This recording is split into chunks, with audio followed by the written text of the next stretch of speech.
Hello, everyone, and welcome to A2I Dyslexia podcast.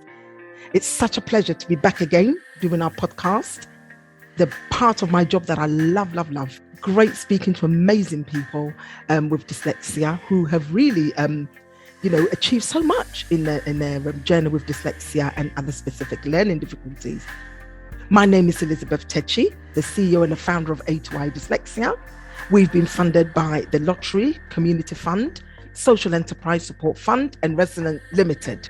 And we are so happy and thank you to the funders for bringing this amazing podcast. We've got many podcasts to come for the season 8. Oh, I've remembered. Didn't think I would, but I have. And it's great to have our guest with us today. But before we start the podcast, I want to say really big special thank you to our producer, Jola, Piesakowska. I hope I've pronounced their name right, who has been so patient with A2I and working with us on all our podcasts. She is one phenomenal lady, and I really want to say thank you to Jola from Salt and Pepper Productions. She makes this possible because otherwise we can't come to your homes for you to listen to our podcast. But today we have a very special guest with us. Her name is Wendy Blenman. I hope I've pronounced her name right. And if I haven't, she will correct me. And today's topic is dyslexia and career aspirations. And I am so excited to hear so much about the things that Wendy has achieved during her time that she was diagnosed, which wasn't very long ago. I think it's about a couple of years ago that she got diagnosed with dyslexia, dyspraxia, and something that I wasn't aware of, but it's known as inattentive subtype of ADHD. Now, just before we start, I also would like to say pronunciation is a problem for me. So if I do stumble on a word, do pardon me. I do have dyslexia, dyspraxia, dyscalculia, and visual stress. So all the dys's you can think of. But enough of me now. I'd like to introduce Wendy to A2I Dyslexia podcast. Wendy, how are you? Hi, good afternoon, Elizabeth. I'm fine, thank you. Thank you for inviting me on this podcast. Wonderful. It's such a pleasure to have you here. I know you've been following a lot of our podcasts and our live shows, particularly over some years now. And, we've got in contact and it's great to have you here. And I don't want to say too much, but I want you to have a little bit of introduction about you and why you think that dyslexia and all the other specific learning difficulties that we've both been diagnosed with, as well as some of our listeners been diagnosed with, why it's so important to follow their career path, dreams, and all their aspirations. Over to you. So as you said before, I have been recently diagnosed. Last year, I was diagnosed with dyslexia and dyspraxia. And this year, beginning of this year, I was diagnosed with inattentive ADHD. This is during my studies at King's College London, while I was training to be a systemic family practitioner. And I have passed the course, which is great. So I'm really pleased with that. But during the training, it was really difficult because I was diagnosed, as I said before, and because of COVID and the lockdown, I also had to get all of my equipment and my assessments done online. So that was really difficult. But I've managed to now become a family therapist, which is great. And it's one of the career paths that I've always wanted to follow. And I didn't have an opportunity to do that before, and I have now.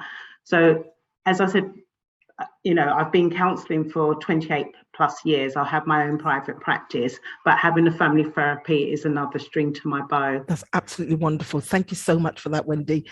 It's just great, isn't it? When you've been diagnosed with dyslexia and dyspraxia and all the other specific learning difficulties, and it's taken quite some time for you to kind of, am I right in saying that, was it a bit of a shock when you were diagnosed with dyslexia and all the other specific learning? In a way it was and it wasn't, because when I was at primary school and secondary school, when things were difficult in my class, I would either, they called it bunked off class or didn't go to class at the time. And I'll just make sure I wasn't there. So teachers didn't really investigate what it was, well, they just thought I was just being naughty. So I just didn't go to class when it was difficult. So nobody really picked it up. And then when I was doing my master's, with counselling, again, they sort of picked up something, but they didn't give me the assessment. So it's only when I went to King's in 2020, I just thought, I don't want to struggle again academically. Let me see if I can do an assessment. And this was on the back of being a specialist mentor for another university, working with students with dyslexia, ADHD, autism. And I just kept thinking to myself, I understand them so well. I can really relate to them if they're speaking my language. So I thought more and more, do I have something similar to them? And what I did was I asked my manager at the uni that I was working at if I would be able to have an assessment. And she said it would cost a lot of money if I did. So I just thought, well, I haven't got a lot of money right now, so I'll just have to plod on. And then I had the opportunity to study at King's for the systemic family practice. And I just thought, like, go straight to the disability student officer and tell her what I thought might be going on. And as soon as I went into the office, I didn't even sit there for 10 minutes. She said, yeah, I can see, even without an assessment, I can tell that you have dyslexia. And then I had the assessment, and at the assessment, I thought I really did well. And I looked at the person who was doing the assessment and I said, I think I've done it. I'm okay. And he said, no, you have dyslexia. So it was a shock, but it wasn't a shock, if you see what I mean, because I knew there was something, but I wasn't sure what it was. Mm-hmm. And what difference has having the diagnosis, what difference has it made in your life? It's allowed people in my life, like my children and my husband and work colleagues and friends, to understand me a bit more, because they would say, why are you late? Why are you doing things like that? Why are you clumsy? Why are you falling over? Why aren't you doing things the way that we do things, And so I used to get a lot of stick from people because they used to think I was doing it on purpose, even though I put my all in to try and be on time or to get organised. It just did not happen. So they were quite frustrated with me. So now they help me. They like help. They'll sit with me and they say, do that. Remember, you were focusing on this. Do this first. So they would guide me more than sort of rush me to do things. They would help me do the things, not actually do it for me, but they'll sit and they'll sort of navigate. That's the word. So it's helped a lot. And at work as well, I was told, it was really good. One of your shows, Elizabeth, you talked about access to work, which I didn't know you could get for dyslexia and ADHD and other neurodiversity. I think neurodiverse, I think that's what they call it now. So from the back of your show, I was able to get access to work, and I've got my equipment. They've given me time between my clients, and it's just, it's really helped a lot. Even with studying, I got these student finance, and I got all the software that I needed. The only thing about that was they were teaching me to use the software online through the pandemic. So I didn't really get to use all the software as much as I wanted to, because it was so difficult to learn something online when you have dyslexia and ADHD, because even just putting on the computer and putting the software on was difficult for me. But now I use that in my everyday work. So it's been really, really useful having that diagnosis. Wonderful. Now, today's topic is about dyslexia and career aspirations. Now, I know that you finished your master's. You're now a qualified, one big word that I can't say, you might be able to say it for me, family therapist, but it's a partial word for it, isn't it? And I'm sure you'll tell me what that word is after. So obviously your career's now going one direction, something you've always dreamt of, something you've always wanted to be. And now you're doing it now, and you've passed with flying colours. It couldn't have been easy studying during 2020 pandemic, during lockdowns. And I think really you've done really well there, Wendy. You're a true inspiration to so many people who are both in education or who have graduated rather, or who aspire to, unlock their full potential through education. So what does career aspirations really mean to you? And what advice would you give I've probably got too many questions in one. I'll ask you the first one first. What does career aspirations mean to you? So career aspirations means to me is it's something that a goal that you want to achieve, something that you aim for, something that that's something that you enjoy, and that is something that you feel that make your life better in some way. Mm-hmm. Yeah, that's great actually. Yeah, because I think, you know, we have dreams. I think I'd like to say everybody's got dreams, or some people have dreams. I don't want to generalize. And sometimes you set yourself that goal. I mean, I've got a vision board and I've got so many things pinned on there. And I always say to myself, I want to achieve that by this date. I want to achieve that by this year. Mm-hmm. It may not go according to plan. Mm-hmm. Somehow, some way, I've achieved a few of them. Yeah. And one of them is actually running our own podcast, which we're doing now. Yeah. You know, which is really amazing. I used to listen to so many other podcasts. How do they do that? Until I found the amazing Jola, who said, we do it like this. That's simple. And of course, you know, I always say that great minds think together. Yeah. You know, Jola's expertise and having the guests come on and speak about, you know, the aspirations and all the great things they're achieving through a podcast. Because not everybody may want to sit and watch something.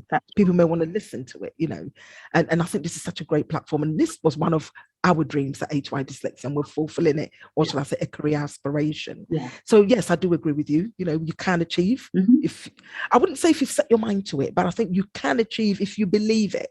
If you believe you can, you will definitely get to the other end. Yeah, and I think it was important what you said. You know, sometimes we have a certain time.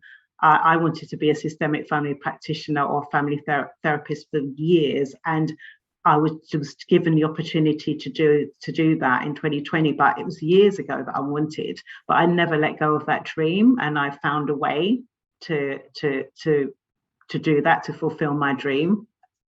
Awesome. That's so great. Honestly, you're so inspirational. Wendy, when I read your article that you wrote from, is it UCL? And for King's, KCL. King's. Do you know, I always get the two mixed up. You know why, don't you? Because it's got L in it and a C. Yeah. It's got L and a C somewhere, so I always get it muddled up for some reason.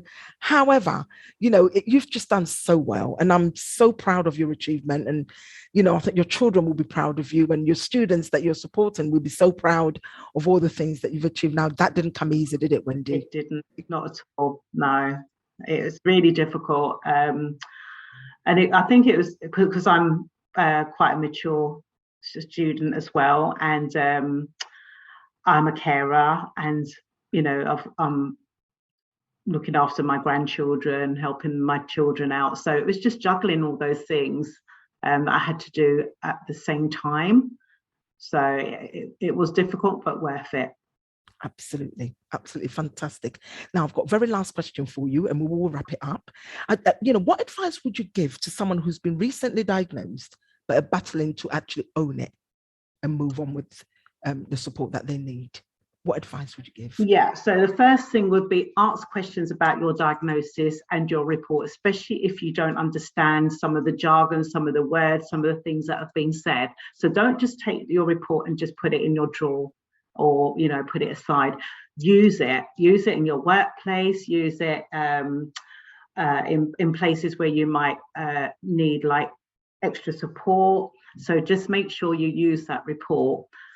The other thing is embrace your diagnosis and find networks and like-minded people who can inspire you and be role models, as I did with Elizabeth, of course, you know, and that was really great having that role model, you know, and it's not like a role model that you see like, well, Elizabeth, you are a celebrity, but but you know, that the celebrities that are outside of our box. Really look for people that are that you can relate to.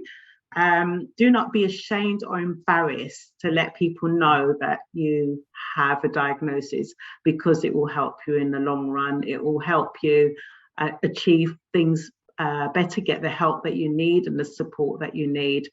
The other thing is,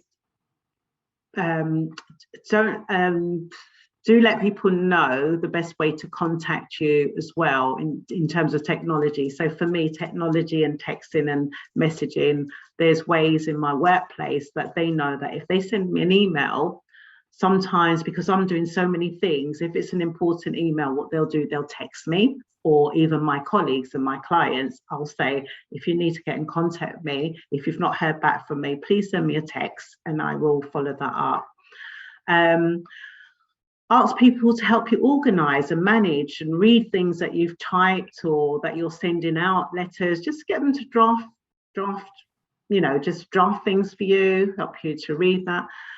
And your well-being, make sure you get lots of sleep, exercise regularly. I've taken up, I do Zumba a lot, which is music and dancing, which I really love. And then I'm able to just switch off from everything. So I do meditation, I do mindfulness. So there's things that you can do with your well-being as well to switch off.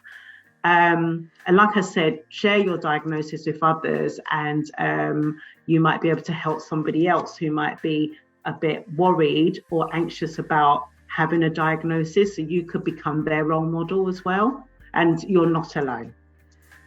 Wonderful. What a brilliant way to end the podcast. I feel one thing you said was, don't be ashamed. Most people think, oh, I've been diagnosed with this. How are people going to feel? People are going to say. I always say, I think I've got to a stage in my life, Wendy, I actually don't care what people say anymore. It's all about, what help do I need? Where can I go and get it? And I'll go and get it, because my dyslexia, it has its days, trust me. Yeah. There are days it's up, there are days it's down. For that reason, I've never been afraid to ask.